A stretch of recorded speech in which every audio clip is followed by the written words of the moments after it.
Октябрь башында гадәттәгечә укытучылар көнен билгеләп үтәләр. Быел пандемия булу сәбәпле бәйрәм зурлап үткәрелмәде. Замана укытучысы кем ул? Әлеге һөнәр вәкилләренә караш үзгәрдеме? Эфирда Таяну нуктасы тапшыруы, студиядә Алмаз Гафиятов исәмсез. Хәерле кич, мөхтәрәм кунаклар. Алда яңгыраган фикергә мөнәсәбәтне тимәләр аша белдерә аласыз. Кызыл килешмә билгесе, яшел килешү һәм ак нейтралитет билгесе. Беренче чиратта барыгызны да бәйрәм белән, укытучылар көне белән һәм бәйрәмнең әһәмияте һәм үзенчәлекләре турында сөйләшә башлаганчы сорап китим әле. Менә сезнең тормышыгызда укытучы нинди роль уйнады? Һәм сез тәбриклисезме елдагыча укытучыларыгызны? Марат әфәнде, сездән башлыйк. Әлбәттә, укытучылар һәр кешенең тормышында зур роль уйныйлар.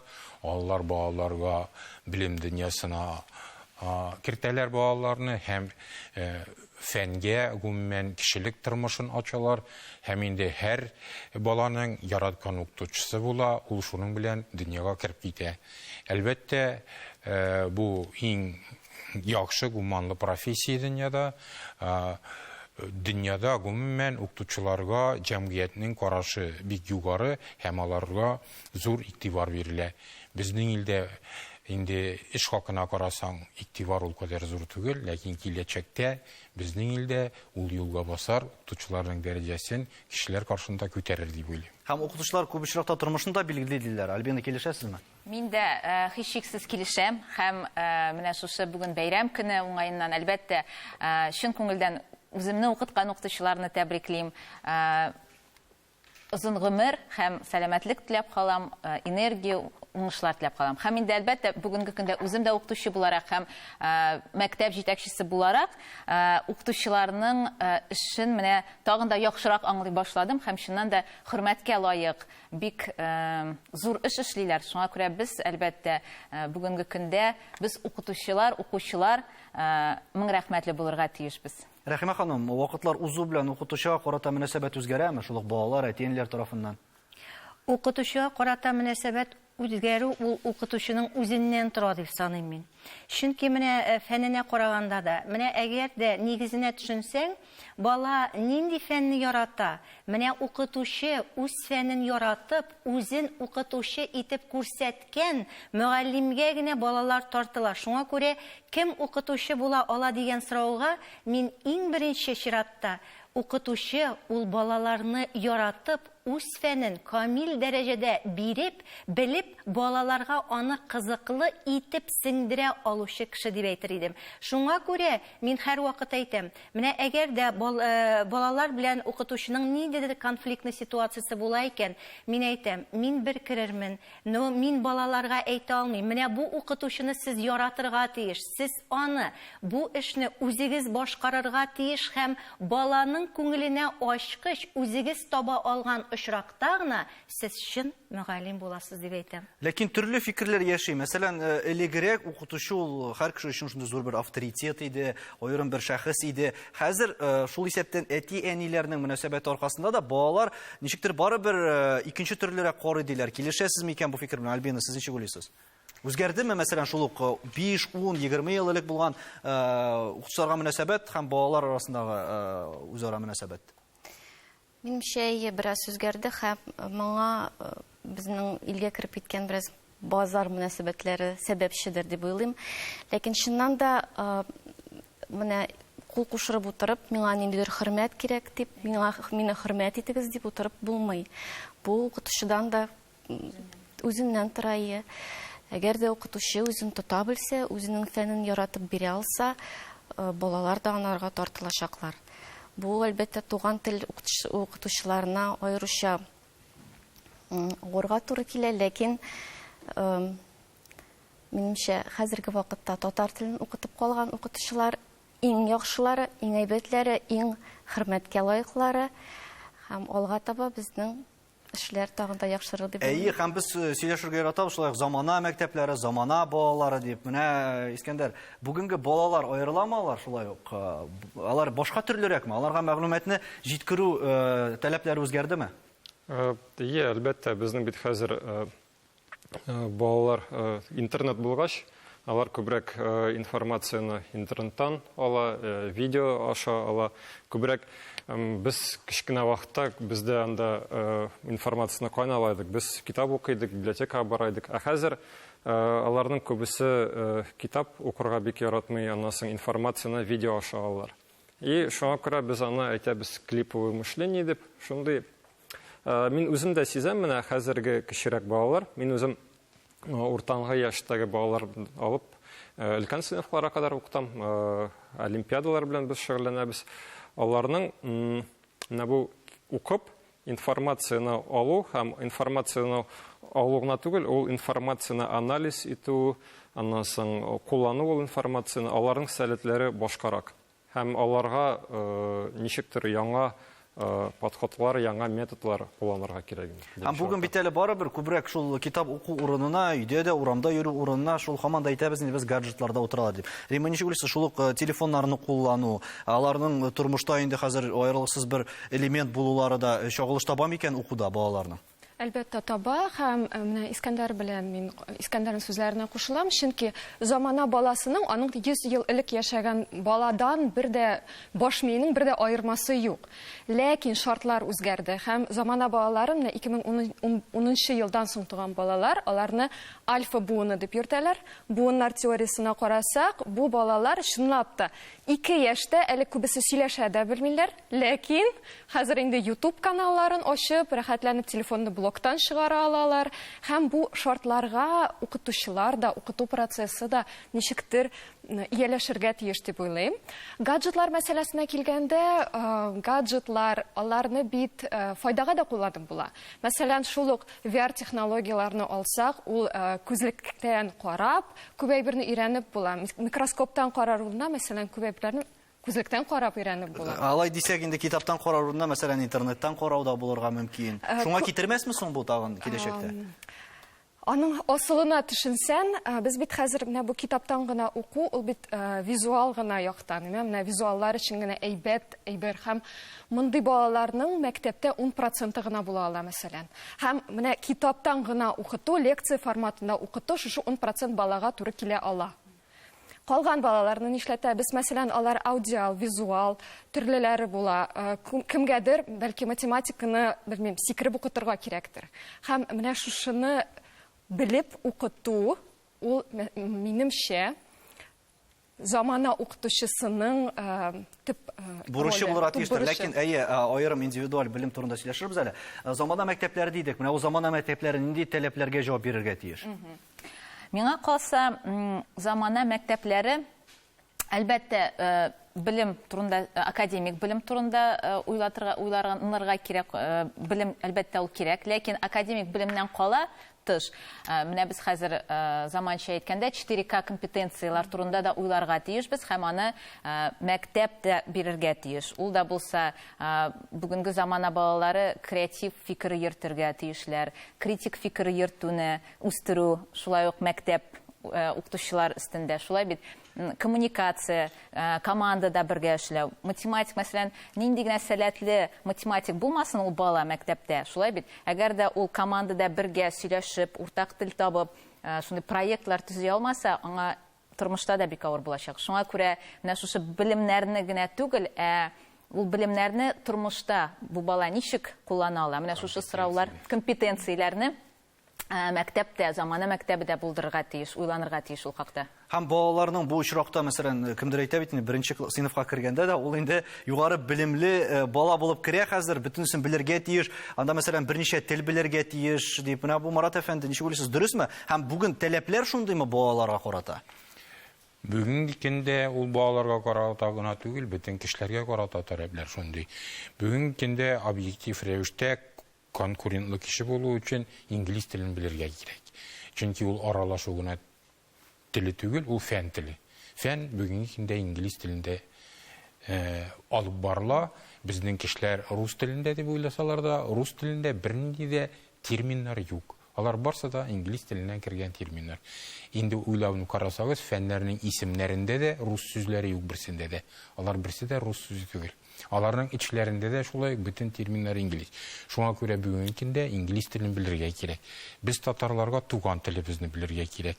Чөнки ул кешелек горурлыгы һәм дөнья таләбе укымышлы кеше үзенең туган телен белергә тиеш. Инде без Россия дәүләте кешеләре рус телен дәүләт телендә белергә тиеш. Без татарлар эч тел белергә тиеш бүгенге көндә. Әлбәттә, инде русларны алсак, алар әлбәттә ике тел белән дә чыга алалар бүгенге көндә яши алалар. Ләкин инде бөтен дөнья документларын күтәрсәк, мәгариф турында алар үзләре белән яшәгән халыкның да телен белергә тиешләр. Чөнки бөтен дөнья оешмаларының документлары нигезендә алар халыклар каршында шундый бурыч куялар. Үзләре белән яшәгән халыкның телен дә белергә тиеш. Дәүләт теленнән башка. Дәресләргә дә күчик инде без, дәресләрне Шуңа кызыклы. күрә мәктәпләрдә полилингваль принципта булырга тиеш. Бу Европа күптән көткән принцип иде. Алар 30 еллап полилингваль принципта эшлиләр. Һәм алар шул хәлгә җиткәннәр, аларның укытучылары да полилингваль. Безнең мәктәпләрдә кебек предметларны эчке шикереп укытмый. Берсе инглиз телендә, берсе рус телендә, берсе татар телендә. Бер укытучы бер предметны эч телдә алып бара. Һәм безнең дә бит әле менә полилингваль мәктәпләр ачыла бара. Аларда әле таләпләр үтәләм юк, моның турында без бераз соңрак сөйләшербез. Дәресләрне укыту турында да сөйләшмәкче идек. Менә яңа методлар кулланасыз дип беләм, Искәндәр. Нәрсәләр кулланасыз? Һәм баланы гомумән кызыксындыру өчен бүген күбрәк көч куярга кирәкме?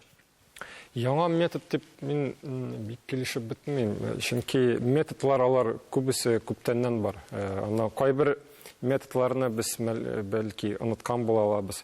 Минемчә, күбрәк менә хәзер укытучының максаты ул укытучы да түгел, ә менә наставник ничек әйтеп була икән татарча?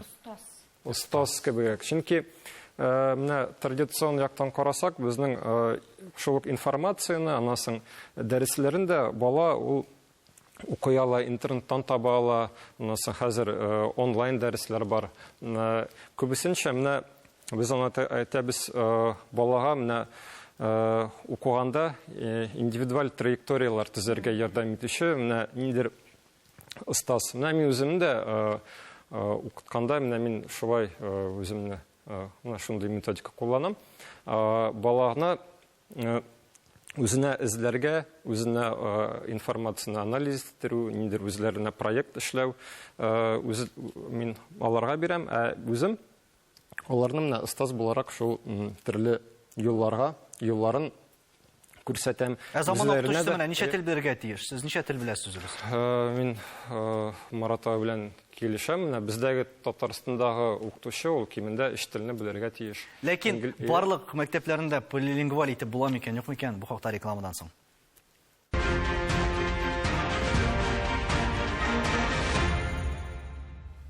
Татарстан Яңа гасыр телеканалында Тояны нуктасы тапшыру. Без бүген укытучылар һәм замана мәктәпләре турында сөйләшәбез. Монда әйттек без, индивидуаль караш, балага аерым менә игътибар булырга тиеш дип, ләкин кайбер мәктәпләрдә мондый шартларны тудырып булмый. Без район мәктәпләре дибез, аннары урта белем бирү мәктәбе, кайбер мәктәпләрдә бер сыйныфта хәтта 35-әр, 40-ар бала укый. Рәхимә ханым, менә мондый шартларда ничек баланы бүгенге заманага яраклаштырып, тиешле белемне һәрберсенә индивидуаль рәвештә бирергә? Без элеккеге заманнар белән чагыштырганда, бүгенге көндә мәктәпләрдә моның өчен мөмкинлекләр бик күп. Бу материаль техник базасы. Хәзер инде базасы булмаган мәктәпне юк дисәң дә буладыр, чөнки кайсы гына мәктәпкә кермә, ул интерактив такталар, компьютерлар, ул яңалык түгел. Һәм инде менә мин әз генә артка кайтыйм әле, заманча мәктәп диләр. Һәм яңа мәктәпләр төзелә. Әлбәттә яңа бина, бөтен базасы бар, әлбәттә бассейны бар. Ләкин иң мөһиме, менә бу яңа мәктәп ул бина гына түгел дим мин һәр вакыт. Ул иң беренче чиратта эштәлек. Менә шушы әгәр дә эштәлекне булдырала икән мәктәп, менә ул чын әхлаклы, белемле, кешелекле, шәхес тәрбияли ала икән, димәк бу заманча мәктәп. Әлбәттә күбәйбер укытучыдан тора, шуңа күрә укытучы әлбәттә үз дәрәҗәсен югалтмас өчен, ул инде һәр даим, һәр яклап замана белән атлаучы һәм баланың күңелен нечкә итеп белеп, аны аңлап, аңа юнәлеш бирүче. Моның өчен менә бүген мәктәпләрдә бөтен шартлар бар һәм әлбәттә шул ук бүгенге көндә менә безнең үзебезнең гимназия 700-гә якын бала, 34-әр балалы сыйныфлар бар. Һәм әлбәттә монда мөмкинлек. Элек бит мин әле күрсәтмәлелекне үземдә күрсәтәм. Кулдан язып тора идек. Ә хәзер җиңел генә компьютердан шул схемаларны, әйеме, балаларга карточкалар чыгарып була. Һәм мин һәр вакыт әйтәм үзебезнең мөгаллимнәребезгә, укытучы дәрестә күрсәтмәлелексез дәрес бирергә тиеш түгел, аеруча башлангыч сыйныфларда. Һәм без моны без бит әйттек, визуальный, менә хәзерге балалар спецэффект визуализацияга нигезләнгән, шуңа күрә дәресләр дә менә шуңа нигезләнеп, монда бит хәзер интерактив та бар. Компьютер артына утырып берничә 10 баланы куй, унысы карточкалар белән эшләсен. Йомшаграк балалар белән тагын бер эш башкар. Монда укытучының дәрескә иҗади карашы.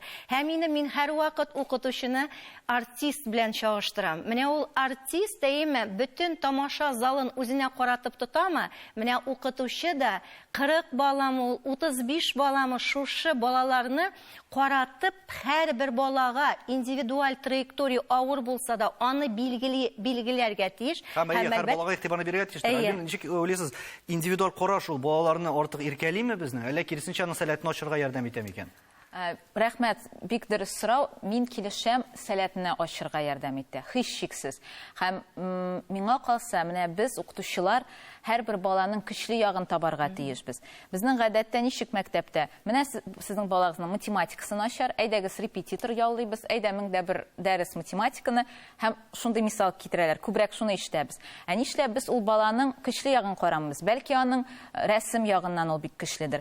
Күбрәк, менә ул бөтен көчне, бөтен күбрәк аның сәләтен ача торган дәресләргә игътибар бирергә кирәк. Шул чакта без уңышларын да күрәчәкбез. Һәм БДИлар турында да сөйләшербез. Альбина, менә заманча мәктәп дигәндә, гадәттә безнең күз алдына анда электрон такталар, һәр кешенең алдында мәсәлән шул планшетлар килеп баса. Ләкин бу очракта менә эштәлек югалмый микән? Һәм Рәхимә апа әйткәнчә, беренче чиратта барыбер эштәлеккә басым ясарга кирәк микән бүгенге балаларга?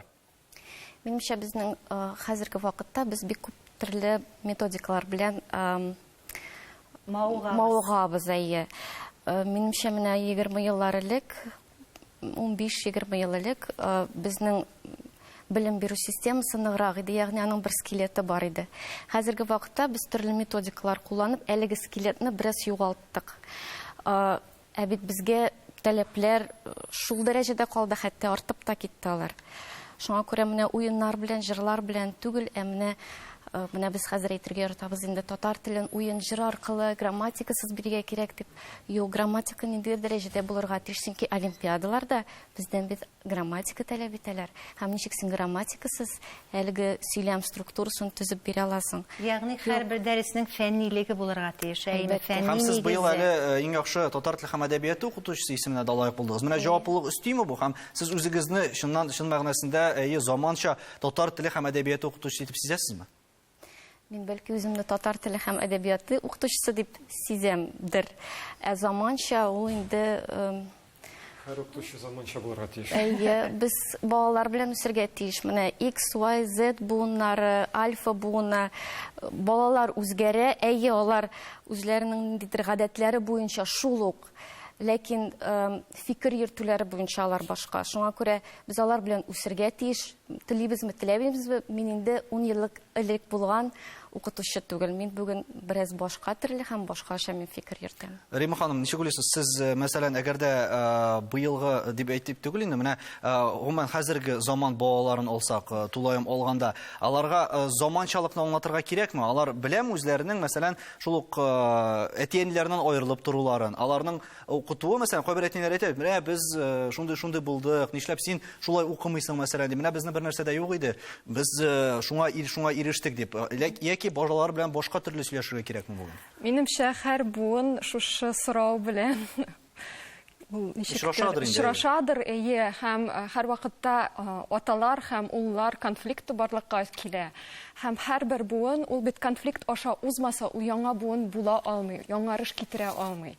Һәм яңа буын балаларына аларга бүтәнчәрәк методикалар кирәк. Чөнки аларның инде менә эш урыннары да башкача булачак.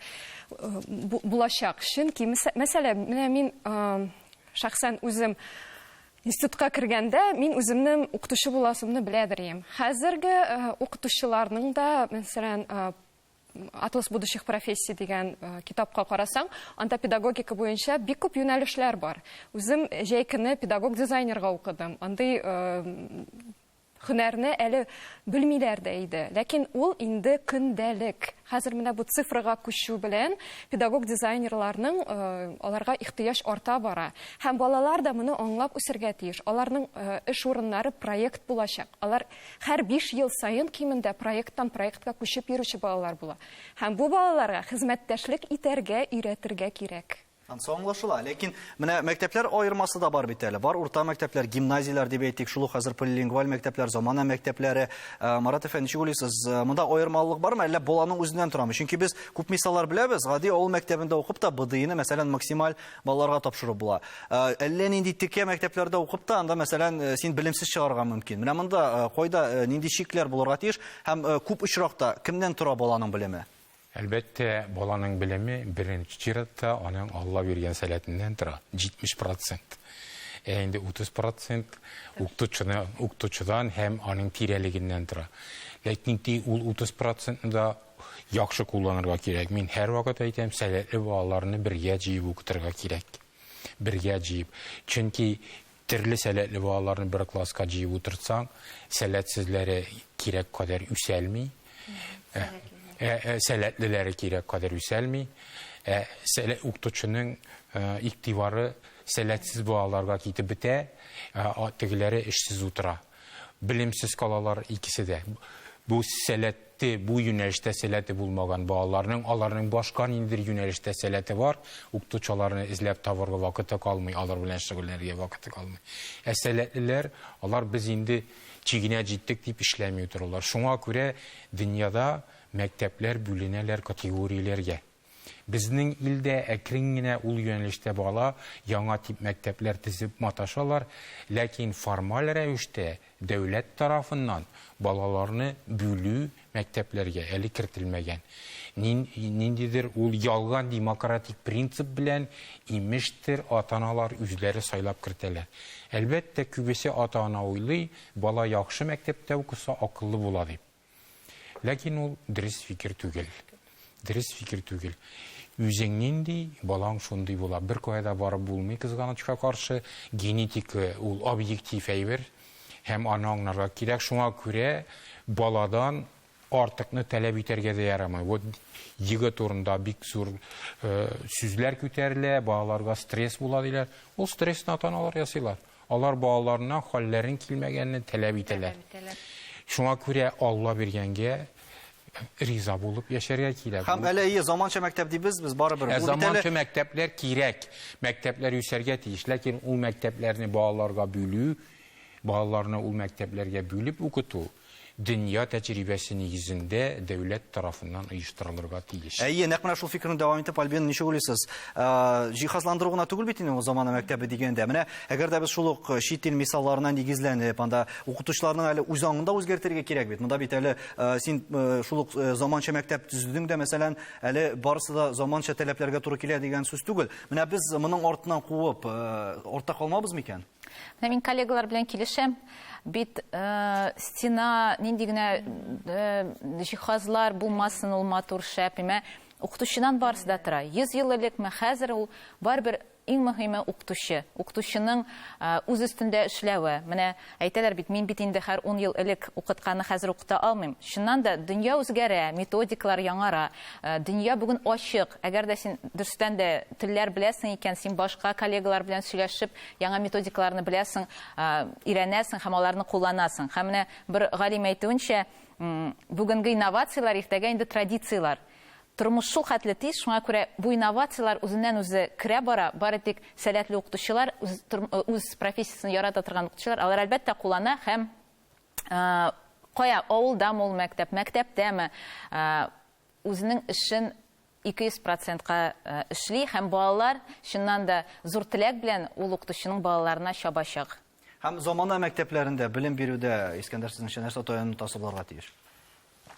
Минемчә, беренче чиратта анда эшләүче кадрлар, укытучылар һәм менә бу укытучыларның үзләрен һөнәрләрен яратып, балаларны яратып укыту һәм аларга яхшы белем бирү, менә иң беренче минемчә, менә анда эшләүче кадрлар һәм укытучылар. Шуннан да бүген балаларга белем бирү урыннары күп кайда җаның тели, шунда баланы бирергә мөмкин. Ләкин иң мөһиме, аннан балаларыбыз белемле булып чыксын дигән теләктә саубуллашабыз. Исәнлектә күрешергә язсын.